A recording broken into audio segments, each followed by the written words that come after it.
So this is 3.4 on real zeros or roots of the polynomial.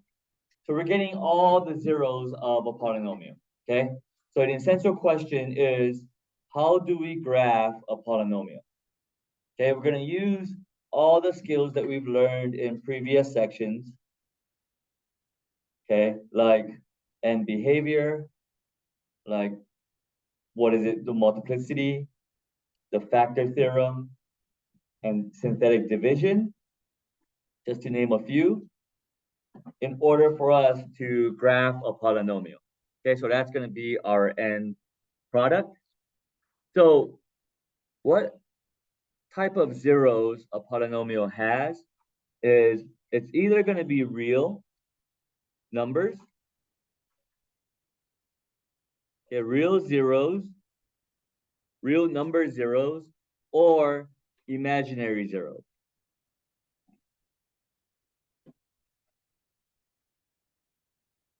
Right? Okay. And remember, the imaginary number is with an I.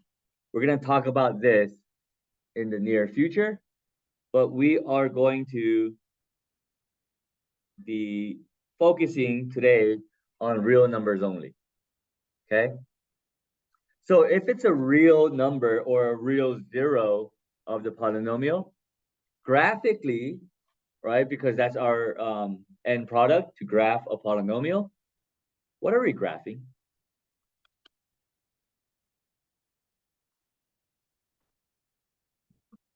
Let's think about that for a second. So graphically speaking, when we are getting the zeros of the function, we are getting the x-intercepts of the function, okay? So graphically,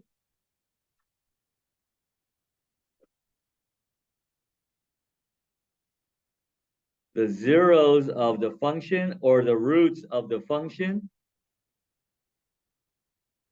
equals our x-intercepts.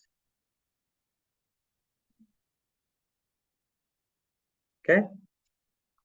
So we're essentially getting our x-intercepts. So whenever you see zeros, whenever you see roots, or whenever you see x-intercepts, they all mean the same thing. Okay? So how in the world do I get the zeros of the function? Well, there is a theorem out there. It is called the rational root theorem. Okay? It's called the rational root theorem, and this is the main idea or the new concept for today. Okay, what the rational root theorem says that it says all possible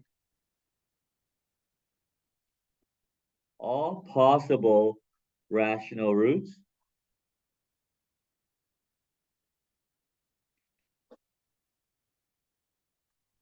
can be found by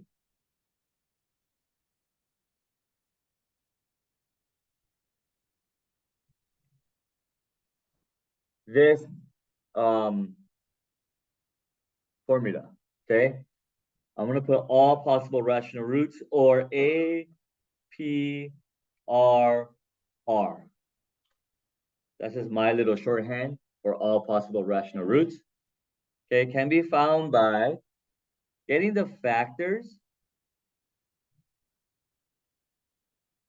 of the constant and dividing that by the factors of the leading coefficient.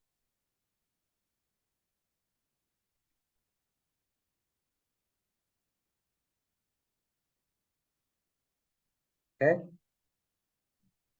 We're going to get the factors of the constant, and we're going to divide that by the factors of the leading coefficient. Okay? So if we have, for example, a polynomial p of x, which equals 2x cubed plus x squared minus 13x plus 6, Okay? The APRR, or all possible rational roots, all possible rational roots, is going to be equal to the factors of the constant over the factors of the leading coefficient, right? What is the constant?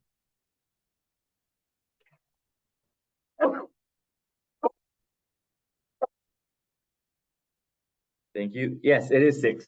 Okay? Because 6, it just stands by itself. There is no variable here. Whenever you have a number, and it in standard form, it's usually the last number, or it is the last number. Okay? Factors of 6, which is my constant, over the factors, what's my leading coefficient here? 2, right? Because that is the coefficient of the biggest exponent. Yeah, the biggest variable exponent. The exponent of, you guys understand what I'm trying to say. Yeah, of 2. So what are the factors of 6? Two numbers that get me a product of 6.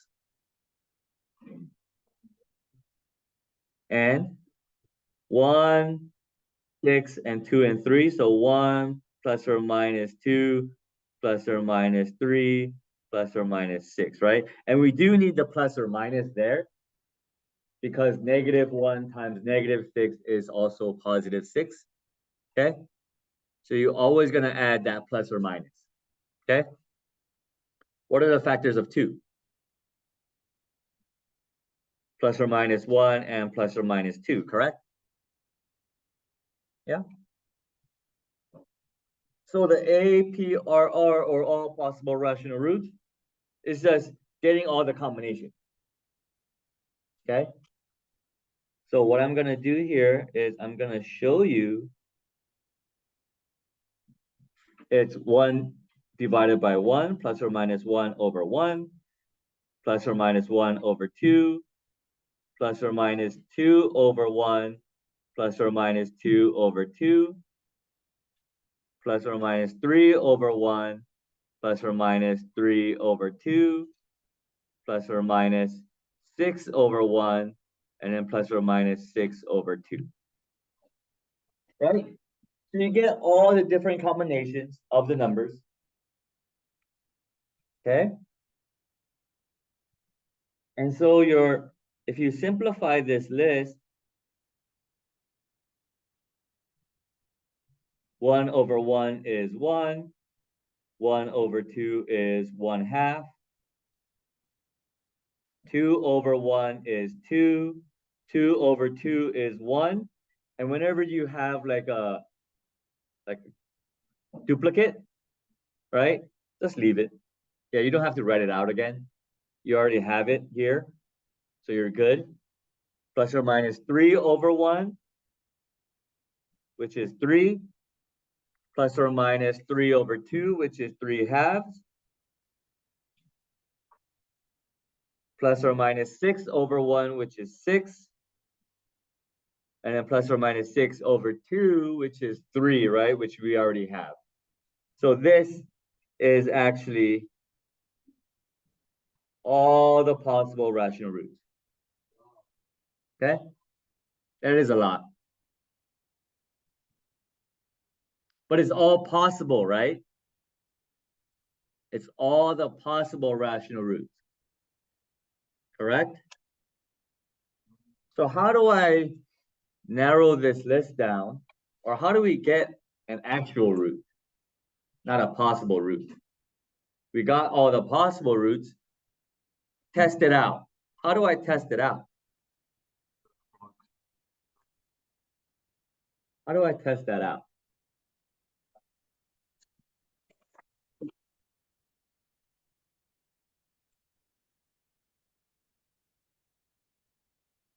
Synthetic what? Division? Yeah, we're going to use synthetic division. Okay? And what are we fishing for? we're literally going on a fishing expedition, right? There's all of these fishes in the sea or in the pond, right? And we want to pick out the correct one. Yeah? How do I know that I got the correct one when I synthetically divide?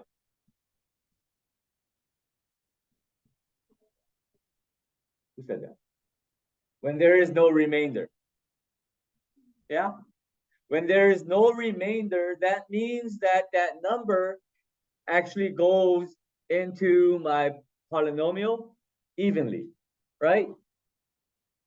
Yeah? So I'm fishing for a remainder of 0. I don't care if there, I only care if there is a remainder or not. I don't care of the value of the remainder. Okay? So I'm just fishing for it. I'm gonna write out the polynomial again, just so that we can work with it. So P of x equals 2x cubed plus x squared minus 13x plus 6. Okay? I'm gonna go fishing. I'm gonna synthetically divide, fishing for a remainder of 0. So I'm just gonna use the positive 1 for now. Okay, synthetic division. So I get the coefficients of all of these guys. So 2, 1, negative 13, and positive 6. And remember the last box is going to be that remainder box, right? So I put this dotted line here. And so when I synthetically divide this, the 2 comes down. 1 times 2 is 2. 1 plus 2 is 3. 1 plus 1 times 3 is 3. Negative 13 plus 3 is negative 10. Negative 1 times negative 10 is negative 10. That's negative 4. I honestly don't care what this number is. I just know that it's not, I'm going to have a remainder, right? So since I have a remainder, it's not a root. Not a root, not a 0, not an x-intercept, all mean the same thing. Okay? So sometimes when we're doing this, you're going to be synthetically dividing a lot. Okay? Just like how you fish sometimes and you catch one in the first 5 minutes, or sometimes you got to wait for like 2 hours, right? Same thing here. So what I'm going to do is I am going to highlight this row here, because I don't want you to rewrite this row every single time. Okay? I want my eyes to go there though. All right? So I'm gonna go fishing again. I'm gonna go with let's go with 2. 2 is the next number I choose. It doesn't matter what number you choose. Okay. All right. I'm just choosing whole numbers because the math is easier. All right. So I know that last number is going to be my remainder number. And then this 2 drops down. So 2 times 2 is 4. 1 plus 4 is 5. Notice that when I highlighted this, my eyes go here, right? So I'm not trying to add these 2 guys up. Okay, it's always going to be the highlighted row with whatever I'm doing. So 2 times 5 is 10. Negative 13 plus 10 is negative 3. 2 times negative 3 is negative 6. 6 minus 6, that's a 0, right? So it's, yes, it's root, it's a 0, it's x-intercept, okay? So now using the factor theorem,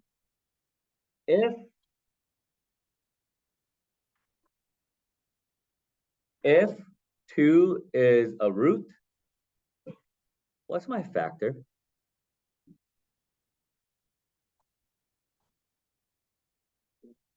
If 2 is a root, what is my factor? Yeah. -2 or x minus 2. Okay?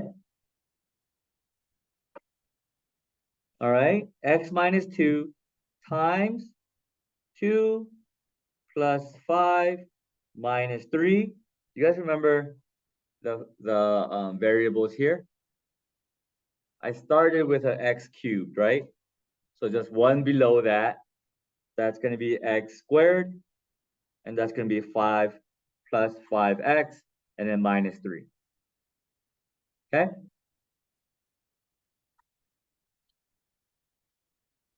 And so from here, do I need to do the rational root theorem again to get the roots of this? What can I do? I can just factor. Awesome. Okay? So let's factor this out. So I'm going to put 2x squared here. I'm going to put minus 3 on the back. I'm going to just drop down this guy because this guy just follows me around because that's done. Two numbers that get me a product of -6. 2 times -3 is -6. Okay? Give me two numbers that gets me a product of -6 and a sum of 5. What are those two numbers? -1 and 6. So 6 and -1. 6 times -1 is -6.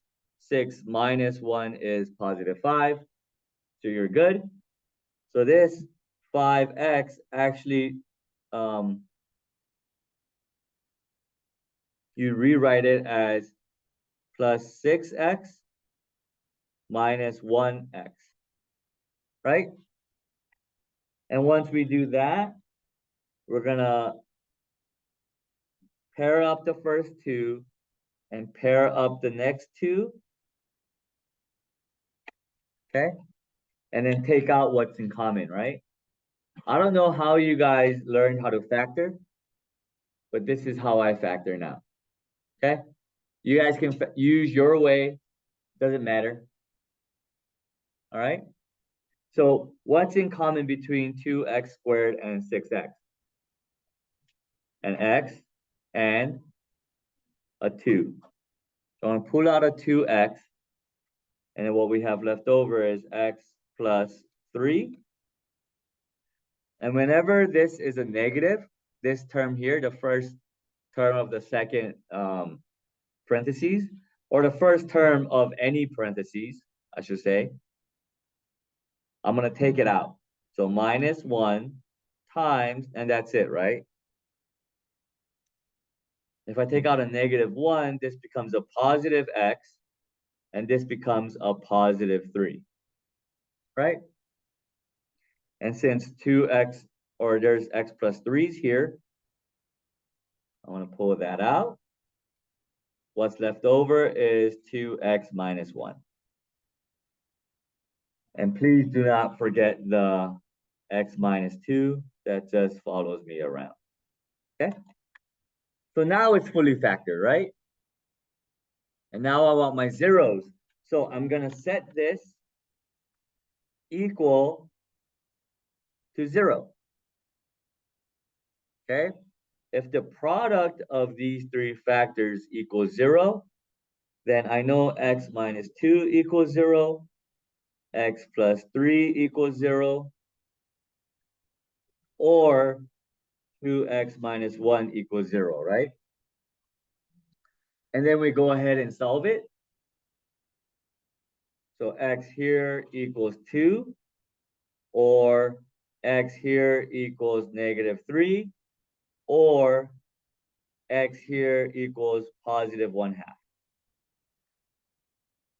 Okay, if you solve it. If you solve it out, I promise you that those are the numbers that you get. All right? Questions on that?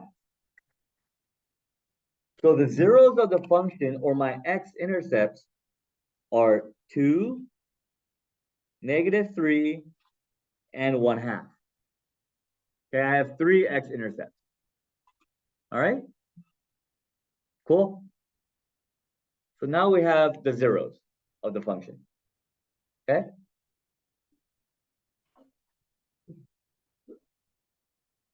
Now a little sidebar off of this is now we're going to go ahead and graph. These are the steps to graph a polynomial.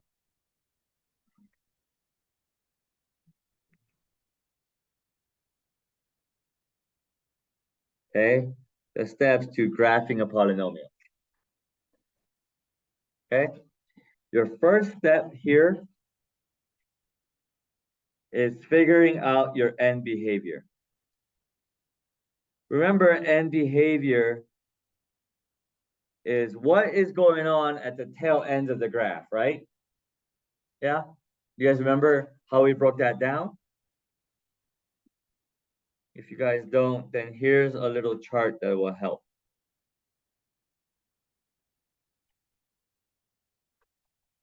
Okay. End behavior is always based off of 2 things.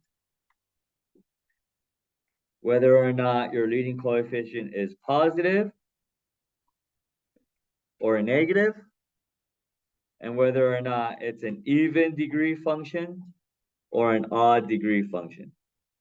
Okay? Do you guys remember how to figure out what the degree is of the function? Yeah? Just get the highest power, right? In standard form, what is the highest power? Yeah? In this case, it's 3, right? In our example, it's 3. Yes. So if it's 7, it's 7. If it's 5, it's 5. If it's 4, it's 4, right? If the highest power is 7, 5, or 4, that's the degree of the function. No, it's just the one with the highest power if it's not factored. Okay, so just a little sidebar before we go on with this. If I have a polynomial that's, let's say it's all factored and given to you like that, okay? Let's say it's x minus 2 quantity squared times x plus 3 times, let's say 2x minus 3, right? Let's say it's like that, correct? In this factored form, your degree is, if I unfactor this, just this guy here, if I FOIL it out, right? The highest power here would be x squared, correct? Because it's x squared, right? Highest power here is just x to the first. Highest power here is just x to the first, right? So this is the time when you add the powers up. So 2 plus 1 plus 1 is 4. So your degree here will be 4. Here in our example problem, right, it's fully factored out. Or it's fully like, it's in standard form, right? There's no factoring anywhere, correct? Then we just get the highest power, okay? That makes sense? Yeah? So it depends on what form you give, or what form you get to figure out the even or odd. The leading coefficient, positive or negative, that's easy here, right? Just the first term here.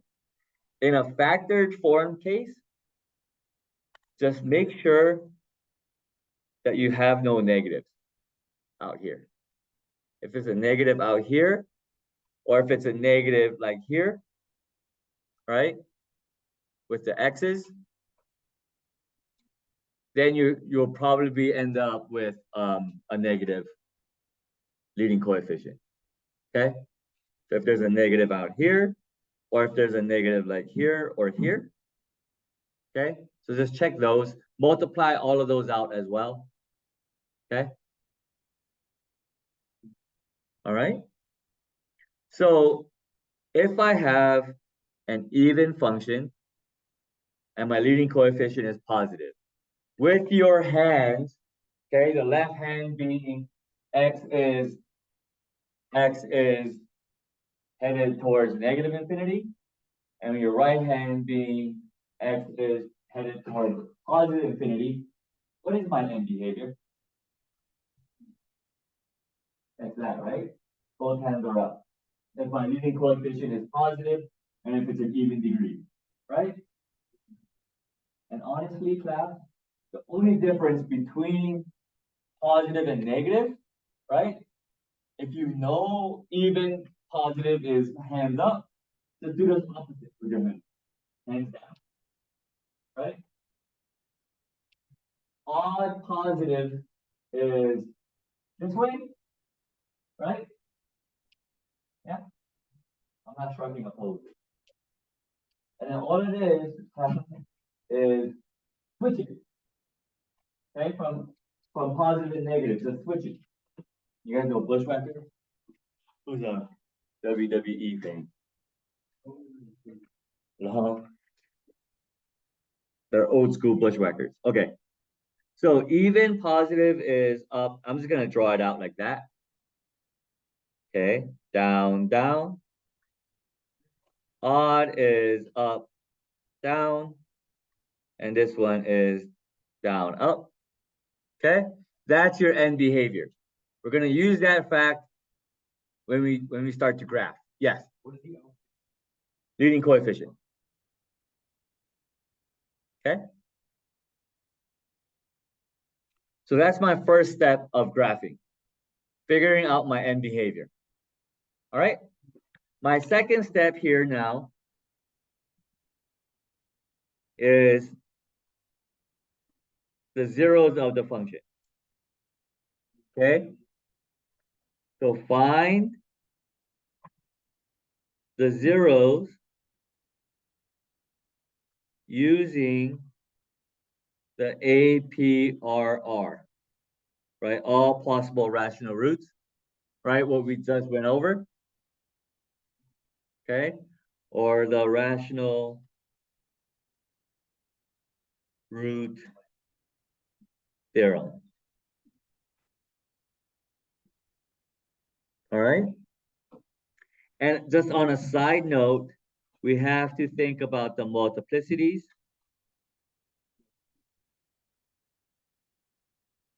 of each. Okay.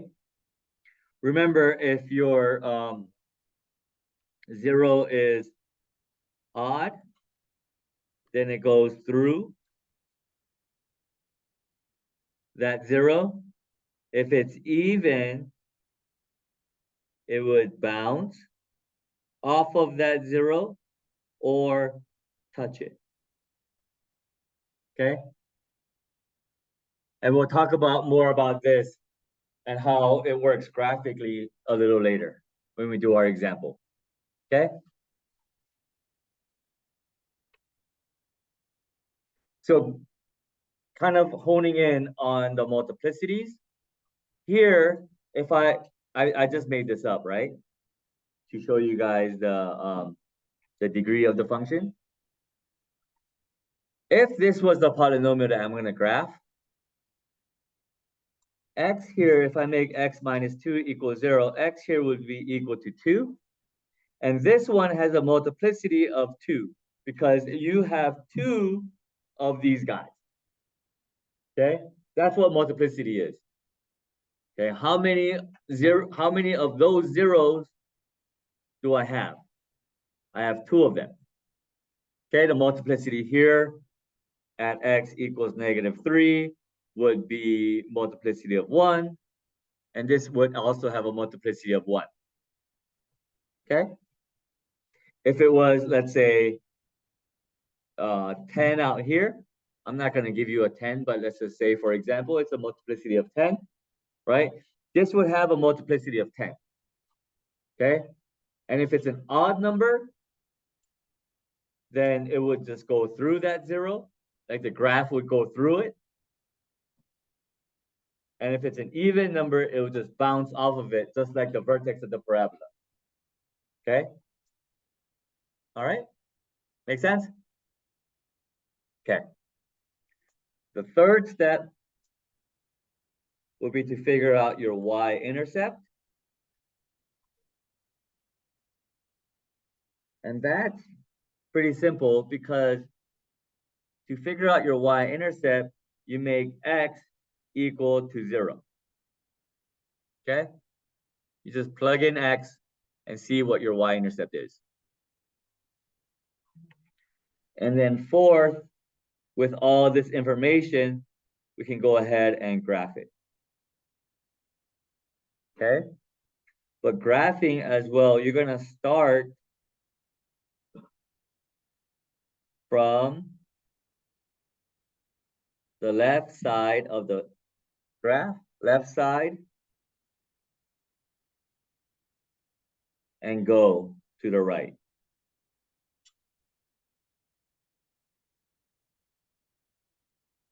Okay, so you're going to start where x is approaching negative infinity. That end behavior.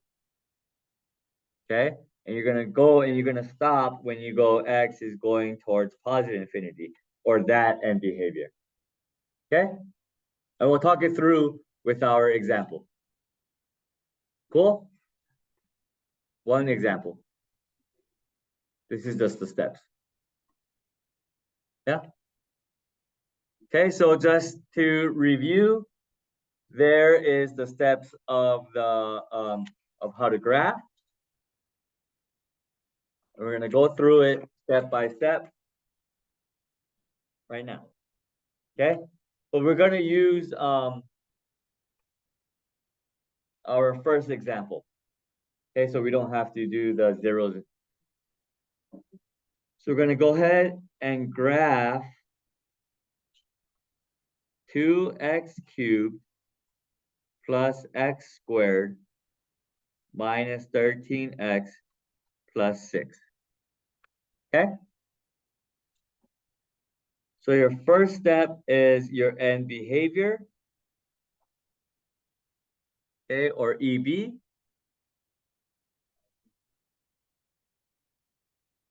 So whenever I'm talking about end behavior, I need my degree of the function, and I need the sign of the leading coefficient. Okay, so what is the degree of this function?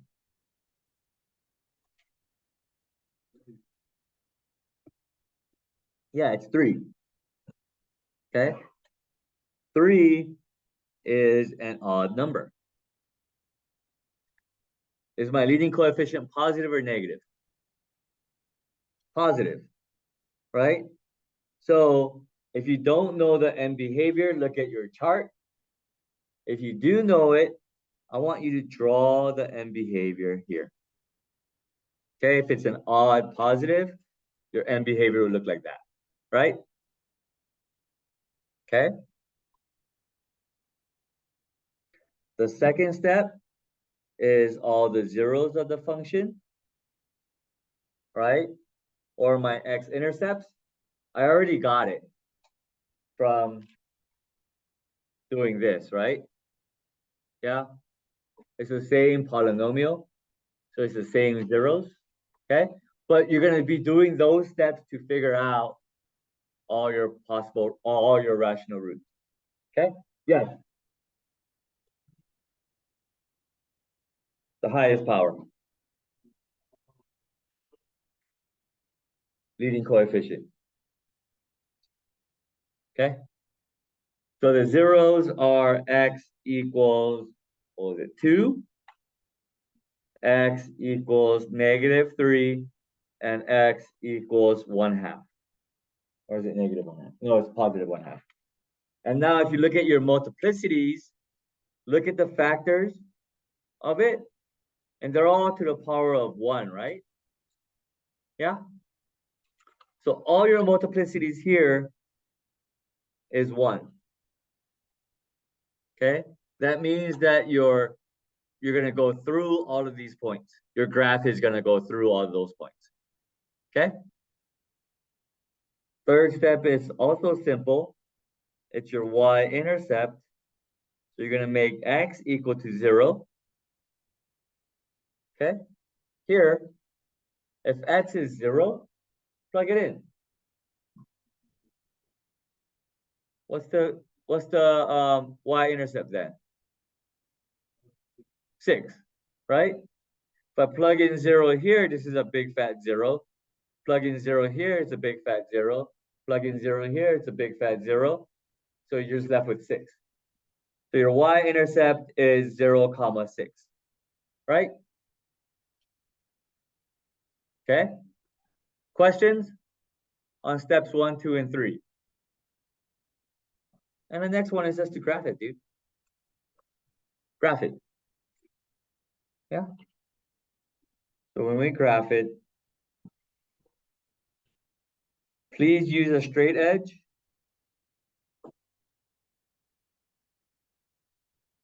Okay. So here's my graph paper. I'm gonna go 1, 2, 3, 4. -1, -2, -3, -4.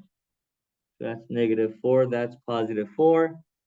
I'm gonna go here by 2s. So 2 and then -2.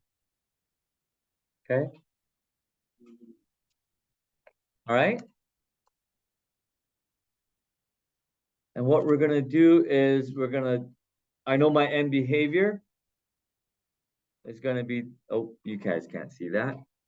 It's gonna be down here. Right, my end behavior is, and then it's gonna be up here. Right? That's my end behavior. I know my zeros of the function, and that the zeros of the function, remember, are my x-intercepts. Okay? Those are my x-intercepts.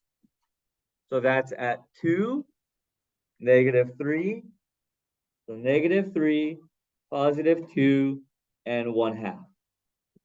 Right? So just plot it like that.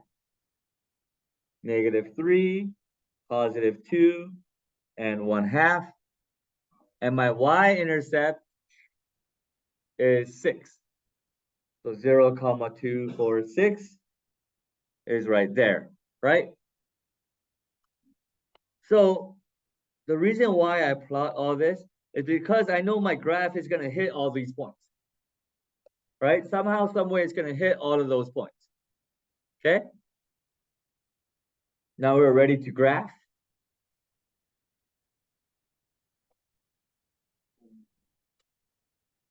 Okay?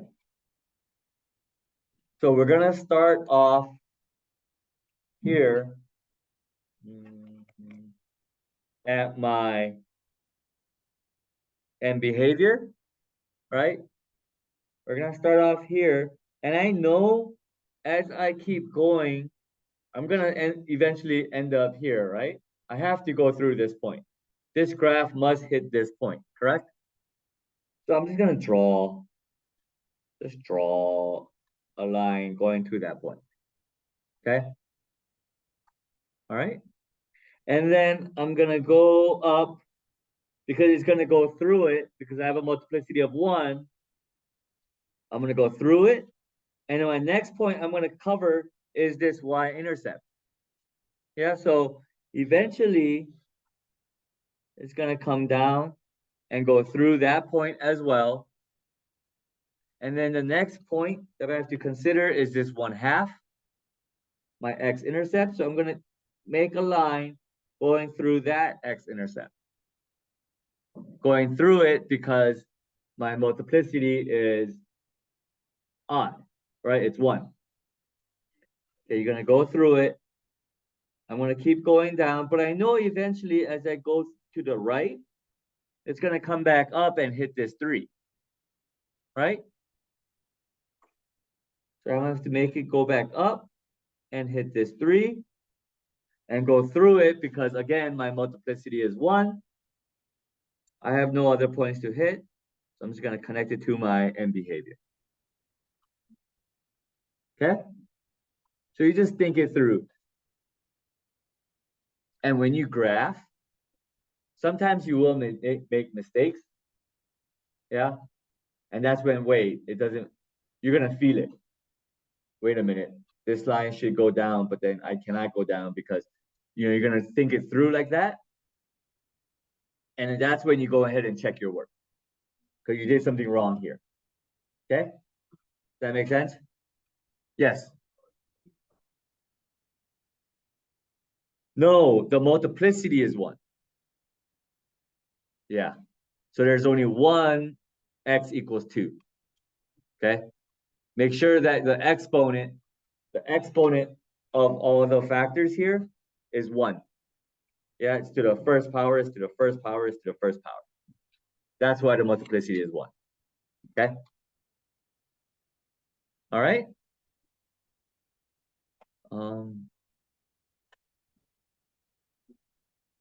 Oh yeah, this is the last thing I want to say. When I grade this for now, right? I'm gonna look at the end behavior, got that correct. I'm gonna look at these points and the general shape of your graph. I don't care how high you go or how low you go here. I don't care about these minimums or maximums, right? You could literally draw it going up and then coming back down. I don't care, okay? My eyes will grade the end behavior and all the intercepts. All right? So your graph might be looking different than her graph.